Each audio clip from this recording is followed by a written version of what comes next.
Hey folks, it's Friday, March the 25th, and here I am again. Weekly video time. Just a couple of things to comment on. Um, and as you know, I'm in the corporate office, which is extremely noisy, so do forgive all that. This is Women's History Month, and kudos to the Inclusion Council, who are doing a magnificent job of recognizing this important time, just like they did for Black History Month in March. So, y'all are awesome. You're doing incredible things, and we appreciate it so much. And learning about in, things that I never knew amongst some of our staff, and even in history with women and Black history. So, keep it up. Keep it up. I got some good congratulations to give out today. I don't think by now it is 2:30 on this Friday. I don't think by now I will be doing a spoiler alert, but Jerry Andrews has won the Amy V. Cockcroft Nursing Leadership Award. Jerry has been participating in their Leadership Fellowship program, and today was graduation, and she was awarded this award, well deserving, the Nursing Leadership Award. So kudos and congratulations to Jerry Andrews, well deserved, and we're so proud of the work you've done, the fellowship you've just completed, and thank you so much for everything that you bring to Care South and the patients we serve. So, I honestly don't have an awful lot to talk about today. Things are beginning to get back into the swing of normal things. Many of the projects that we put on hold are beginning to kind of crank back up. We're beginning to have a new focus on maybe some new ideas and things, opportunities that are out there. We just made an application for a CMS grant called Healthy Kids. Hopefully we get that, because that'll enable us to help children and their families apply for or stay on Medicaid, which will be real important, because so many Medicaid beneficiaries are going to lose their eligibility once the public health emergency ceases. And that'll be very, very bad for these kids and their families. So I hope we get that grant, and it'll hopefully make a difference. I've been doing a lot of videos today. If you haven't had time, join the podcast on Facebook where Dr. Jane Kelly spoke. But I am going to channel Dr. Kelly just a little bit on some vignettes that she talked about, because I think they're very important. And even if you do listen to her and hear me also, you know how it goes, adult learning. We sometimes have to hear things 7 ways, 7 times for it to sink into our heads. So just a couple of takeaways from that Facebook blog. She reminded us, as I reminded y'all last week, that boosters are extraordinarily important as we move through the pathway where COVID becomes more manageable. Boosters are still important.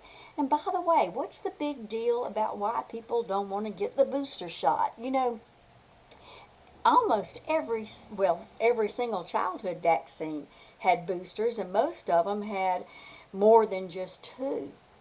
So it's not at all unusual for the need for boosters. I can't understand why people kind of are, I don't know, reluctant to get this booster shot. You know, right now there's over 550 million doses of these vaccines that have been given worldwide. And that kind of number shows that they are very, very safe. The few little incidences that have happened are no greater or higher than any of the other vaccines that we've had in place, in some cases for years and years and years. You know, we have to get a tetanus booster ever so often, even as adults. So boosters are just not an unusual thing to have to address. please get your booster. If you're eligible, there is some eligibility. If you just had your first full immunization shots or had them, as early as late as January or February, you're not quite eligible yet, but when you're eligible, please, please, please consider it. The one point that Dr. Kelly made that I think is so important for us to remember about this is that whatever we thought we had learned or knew about in the beginning of this COVID pandemic, if it changed, that's no big deal.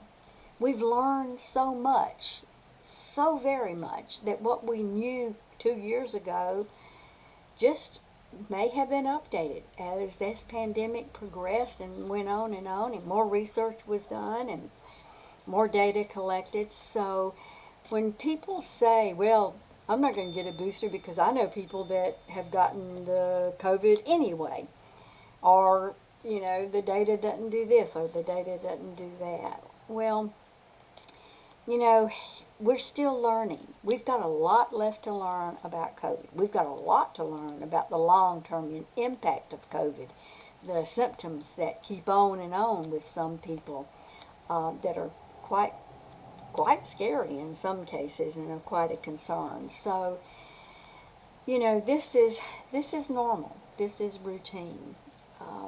But we're doing across the world. Scientists, the authorities are doing the best they can. They are giving every resource that we possibly can to ensure in the health and welfare of their communities are at the peak of their capability. So, let's remember everything's not completely perfect. We need to stay on top of things. Speaking of staying on top of things, I'm going to put this in the email. Dr. Kelly reminded that if people don't necessarily want to trust the government or they don't want to trust whatever, there is a resource that you can turn to. You can Google this if you want to, but I'll also give you the connection, like I said, in my email. If you Google it, just Google your local epidemiologist. That's a mouthful. That's why I'll put it in my email. That's a young lady, Dr. Jetelina, who has been with us almost throughout the pandemic. She is not affiliated with anything. She's completely on her own, but she does, and she does what the rest of us can't do.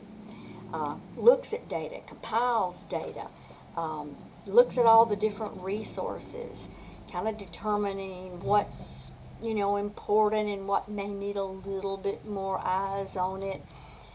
She does an exceptionally good job.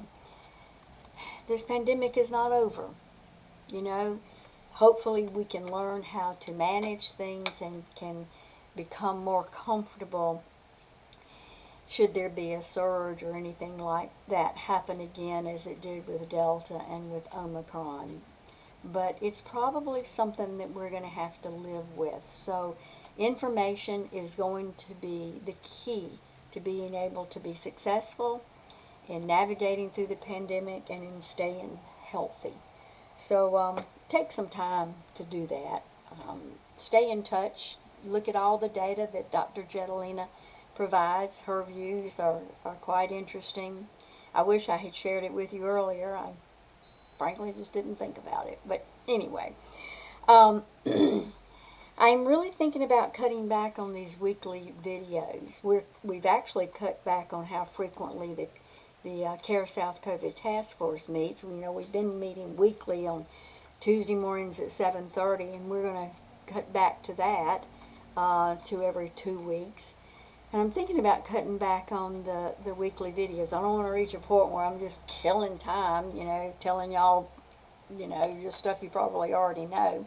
We're beginning to get back into other communication ways. I did this weekly video because I felt like it was really essentially important that we were all isolated. We were all disconnected. We weren't meeting, but it was important that you had communication and you heard the whatever we knew and that we shared with you and kept you up to date.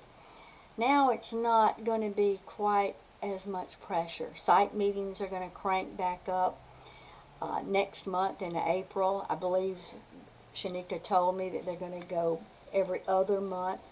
And you're going to see a lot more activities and actions planned where we kind of begin to ease back into how things were pre-pandemic.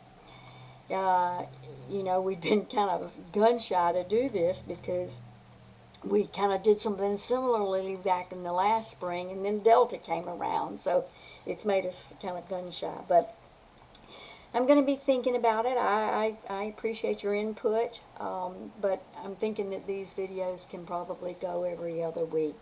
And frankly, on YouTube, I can tell how many views there are, and you know, that's dropped off a little bit too. So that'll be it. Y'all, the pandemic is not quite over with yet. It is, cases have dropped phenomenally. All the counties are at low levels according to CDC. So, you know, we can take a relaxing breath. But we probably have to hold it for just a little while. Y'all have a good weekend. I think it's going to be a great weekend. Be safe. Take care. If you have symptoms, test. If you need a test kit, just ask. We've got plenty to share with you, your family, and friends, and we want folks to be comfortable with testing. Take care, people. Bye-bye.